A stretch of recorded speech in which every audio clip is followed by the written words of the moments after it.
রমজান মাস আছে না? রমজান মাস, রমজান মাসে থাকে না ফাজিল বলে থাকে না,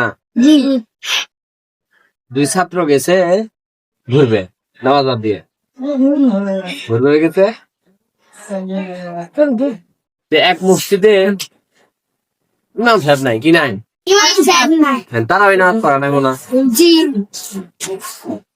এখন তারাবি নামাজ পড়ানোর জন্য ওই ছাত্র দুটো যেটা ঘুরতেছে, এই ছাত্র দুটো নিয়ে গেছে।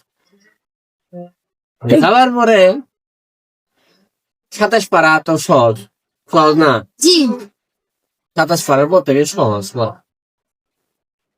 27 পারা থেকে পড়া শুরু করতে সামনে একটা ইমাম সাহেব আর একটা পিছনে শুরু করছে, সামনে একটা পড়ানি হঠাৎ করে নামাজের মধ্যে আটকে গেছে আর বলতে পারতেছে না।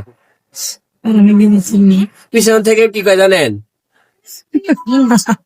ও ফালাম্মা বুঝছি না আবার কম। এখন তাও বড় পায় না, পিছনে যেটা থাকে ওটা আবার কথা কি জানেন? তুইও পারস না আমিও পারি না, রুকুত যা।